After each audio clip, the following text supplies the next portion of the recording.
differently. So this morning, I was listening to a segment, or it was a pretty long show, a podcast from the Hoop Collective. It's an ESPN show, and they were talking specifically about the expectations for the Clippers this season. And as I was listening to it, they started bringing up some pretty interesting information in terms of how people within the Clippers organization, and even the owner of the team, Steve Ballmer, in terms of their deep-rooted frustration with the duo of Kawhi Leonard and Paul George. So what we want to do is want to play exactly what was said in this audio. What was said in this podcast, and then we're going to come back and unpack this thing. So take a listen to that. So, you're with the Clippers a lot. I know you covered the Nuggets throughout the playoff run, but you know the Clippers as well as anybody.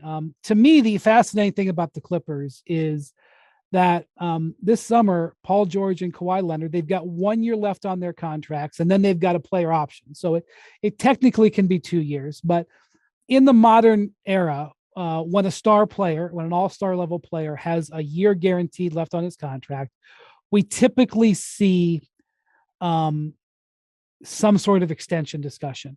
Last year, for example, it was LeBron. LeBron had 1 year left on his contract, and he did a 1+1 extension. He added 1 year plus one. Even a player in his upper 30s did it. There's a bunch of players this year who will be in extension discussions. Maybe we can talk about with Bobby at some point. But this is a fascinating decision because Kawhi has had another surgery that the Clippers announced last week. They called it a cleanup procedure. I don't know what that means. It means that he's coming off that injury. I guess he suffered in the playoffs. Paul George was unable to finish last season due to an injury, and so I question, is this a simple decision? Do they extend them? Do they not extend them? Do they negotiate not a full extension? So, give me your feel on the state of the Clippers right now. I don't think it's a simple decision. I think I have not spoken to Steve Ballmer, but I clearly remember his face at the end of that loss in Phoenix. And I think it was just of this frustration that why can't my stars be healthy? Why can't this team ever be healthy?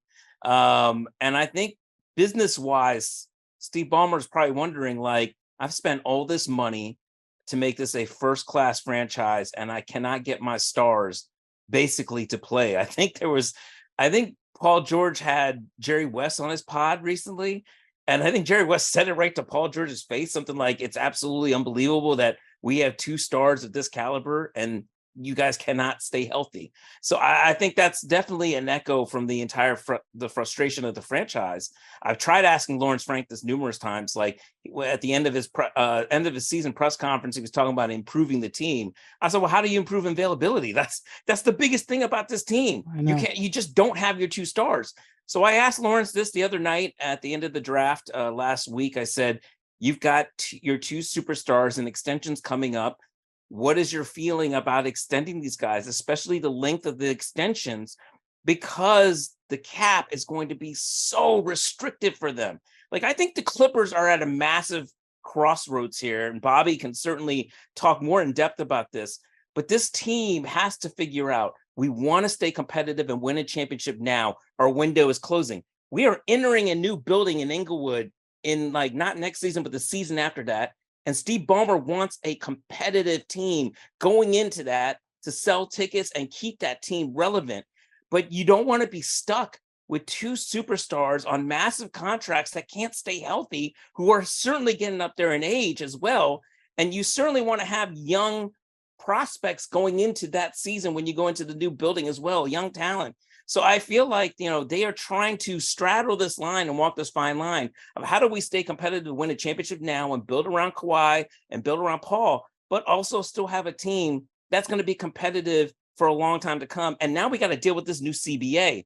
So I think that's a tough decision. If you look at Steve Ballmer, what he did with Ty Lue probably this summer, Ty Lue was looking for a new deal, certainly more money. And I think Steve Ballmer's look, you're still under contract. Look, we love you. We want to keep you, but you're still under contract. I think they're starting to think about what is the best way to spend money smartly with this team and still try to win a championship and still be competitive for years to come. So you heard what they said. Now, first of all, I can believe this. The reason I can believe this is because these are human beings, man. Human beings go through all of the emotions.